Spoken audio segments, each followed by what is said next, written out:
Hola, ¿cómo están? ¿Cómo están ustedes? Espero que muy bien. Yo estoy muy contenta porque vi la repercusión a través de los comentarios y de mensajes que me han enviado. Veo que les gustó el video anterior. Vamos a continuar así. Y bueno, es una oportunidad para que nos comuniquemos, para que estemos al tanto, para que ustedes me hagan saber también aquellos temas que les interese profundizar un poco más. No se olviden que después de esta serie viene una serie en que vamos a ir desarrollando más en profundidad y ya para personas con una formación jurídica hecha, pero no dejen de plantearme sus inquietudes y lo que quieren saber. Hoy vamos a seguir con el concepto de derecho del espacio. ¿Qué es el derecho del espacio? ¿Se acuerdan que la vez pasada decíamos que es todo el derecho aplicado a la actividad humana en el espacio, ya sea que tenga efectos en el espacio mismo, en un cuerpo celeste o en la Tierra? Pero para ir a una precisión un poco más eh, específica, me voy a permitir parafrasear a Federico Videla Escalada cuando describe el concepto de derecho aeronáutico, y yo voy a hacer una adaptación de esa descripción que me pareció impecable, poniéndola, describiendo al derecho del espacio. Él decía que el derecho del espacio aeronáutico es el conjunto de principios y normas de derecho público y privado, de orden interno e internacional, y agregamos nosotros transnacional, que regulan las instituciones y las relaciones jurídicas nacidas en el espacio o modificadas por él. ¿Qué quiere decir todo esto? En primer lugar, que el derecho del espacio es un todo orgánico. ¿Qué quiere decir? Que tiene las soluciones jurídicas para los temas que surgen de la actividad allí, en el espacio. Dice Videla Escalada que incluye normas internas, internacionales, y nosotros agregamos las transnacionales. ¿Cuáles son las normas internas? Son las que dictan los estados para ser aplicadas en su propio territorio. Las internacionales son las normas, los convenios que celebran los estados y que son de aplicación entre ellos. ¿Y las transnacionales cuáles son? ¿Por qué hablamos de el plano transnacional? Porque estamos hablando de una actividad que sale de la Tierra. Y las normas que regulan esa actividad se aplican a toda la humanidad. Va más allá de los estados. También habla Videla de las instituciones. Instituciones, para aclarar un poco el concepto, por ejemplo, el estado de lanzamiento es una institución. El astronauta es una institución. El estado de registro, el objeto espacial es una institución. En cuanto a las relaciones jurídicas, dice que pueden ser o no contractuales. Por ejemplo, la relación que une al astronauta con su estado de lanzamiento es una relación contractual. La relación que, por ejemplo, hay entre un estado de lanzamiento y la exploración no tiene una base contractual.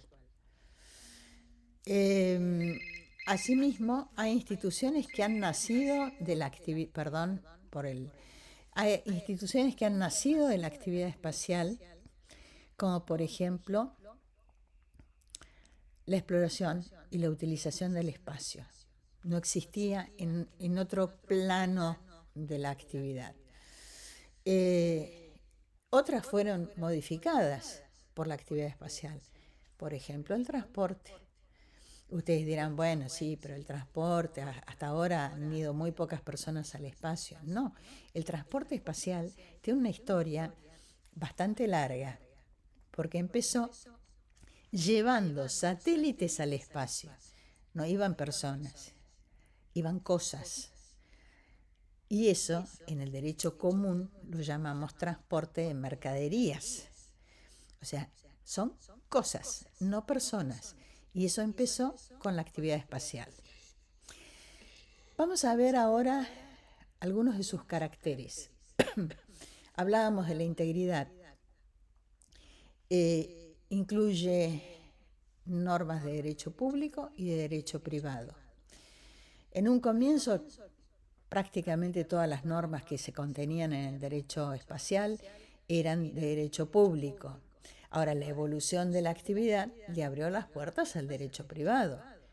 Por ejemplo, la relación que hay entre el operador de una señal de televisión y el operador de un satélite. Eso es derecho privado. También decimos, y eso lo decía siempre Coca, que el derecho espacial es revolucionario, pero entiéndase bien, no estamos hablando de revolucionario en términos de ideología política, sino en términos astronómicos, digamos así, que es más apropiado para la especialidad.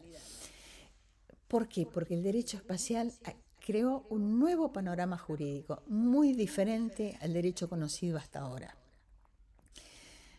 Por ejemplo, el Estado, en alguna rama del derecho, como es el derecho internacional público, es algo inalcanzable, intocable, es casi les diría sacrosanto. En cambio, en derecho el espacio es el único sujeto obligado. El estado de lanzamiento, ¿no? Es el único sujeto obligado. Tanto es así, solo tiene obligaciones y se le reconoce un solo derecho. ¿Cuál es ese derecho? El de jurisdicción y control sobre sus objetos y sus tripulaciones. Ustedes dirán, bueno, entonces algún derecho tiene. Es que si no se le reconocía eso, tampoco se le podía atribuir la responsabilidad que se le atribuye por los daños que produzcan esos objetos espaciales o sus tripulaciones. Otro de los caracteres del derecho espacial es el dinamismo. ¿Por qué? Porque necesariamente tiene que evolucionar al ritmo que impone la evolución de la tecnología y últimamente la evolución de las aspiraciones del ser humano o de los gobiernos en el ámbito espacial. Otro carácter es el de la previsibilidad. ¿Qué quiere decir previsibilidad en derecho? Este ha sido el único derecho que ha dado marco jurídico a actividades o situaciones antes de que éstas sucedieran. Por ejemplo, si tenemos presente que el primer tratado espacial se aprueba en 1967 y el hombre llegó a la Luna en 1969. Si bien es cierto que en 1957 fue el lanzamiento, en octubre de 1957 fue el lanzamiento del Sputnik, que fue el primer satélite que orbitó la Tierra. Y eso, cuando hablemos de las fuentes del derecho, tenemos algo para decir. Y que en 1956, un año antes que el Sputnik, se habían hecho las primeras experiencias de utilizar a la Luna como un satélite de comunicaciones. O sea, se enviaban desde la Tierra señales a la Luna y se veía cómo éstas regresaban. Fueron los pininos en materia de satelital. Les decía que la previsibilidad entonces es un hecho. y cómo se crean las normas en derecho espacial en un órgano de las Naciones Unidas que se llama COPOS, que llamamos COPOS por su sigla, que quiere decir Comisión para la Utilización Pacífica del Espacio Ultraterrestre. Para la utilización del espacio ultraterrestre con fines pacíficos, perdón, en correcto español. Al comienzo sus integrantes, o sea, los representantes de los Estados miembros, eran todos científicos del derecho o científicos o tecnólogos en ciencias duras, digamos así. Entre todos ellos lograron plasmar las normas que hoy conocemos como Corpus Juris Spatialis, y lo hicieron a través de un trabajo conjunto de las dos subcomisiones. Tiene dos subcomisiones, una científico-técnica y la otra de asuntos jurídicos. Ambas trabajan con una agenda paralela. Esa agenda paralela se concreta en un proyecto después que se han reunido las dos subcomisiones en sesión plenaria para armonizar los criterios de las dos subcomisiones, que entre nos a veces son absolutamente antagónicos. O sea, eso es un trabajo de armonización que suele ser bastante arduo. Me acuerdo lo que sucedió con la utilización de fuentes de energía nuclear en los objetos espaciales. El criterio de aprobación, ¿cuándo vamos a considerar aprobado un proyecto? Cuando hay consenso. El consenso es el criterio que se ha utilizado siempre en la COPOS y que es mucho más severa para lograr que una mayoría o la unanimidad. ¿Por qué? Porque supone que todos los que están, entre comillas, votando distintas opciones, eligen uno porque concuerdan en que es el texto que es mejor opción para resolver el tema que se pretende regular.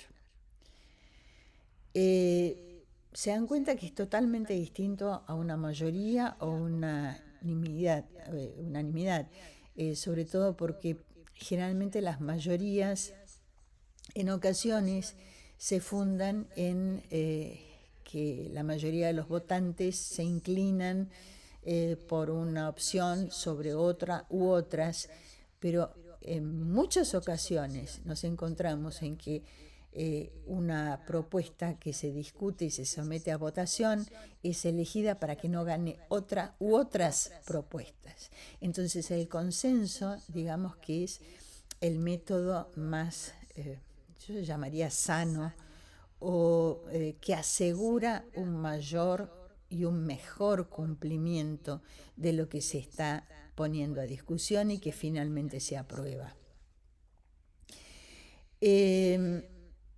Otra de las características del derecho del espacio es que es transnacional, porque sus normas tienen como sujeto a la humanidad, no a los estados.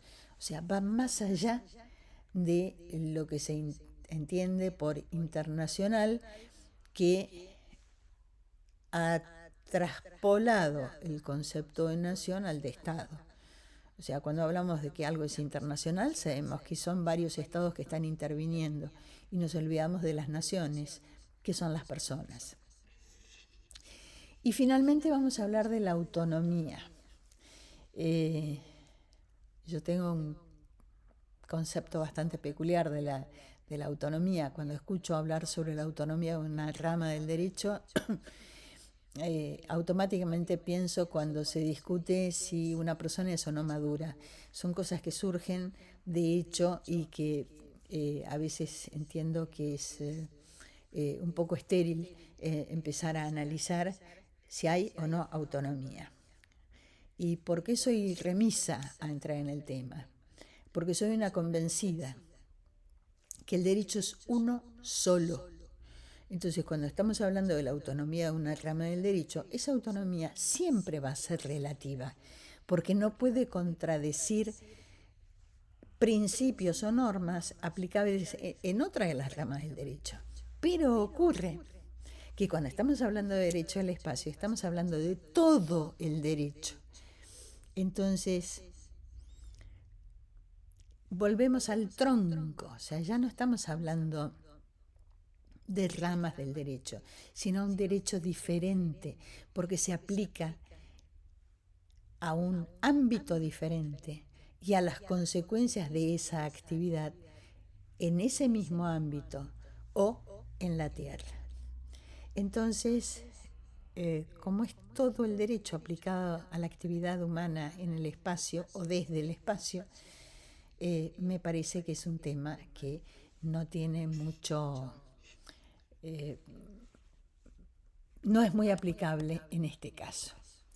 Bueno, espero que les haya gustado este video también y vamos a tratar de encontrarnos así por lo menos 2 veces por semana. Yo tengo casi el reflejo automático que martes y viernes enseño, entonces son los martes y los viernes que me inspiro didácticamente. Que tengan un muy buen fin de semana y Dios mediante nos encontramos la semana que viene. Hasta pronto.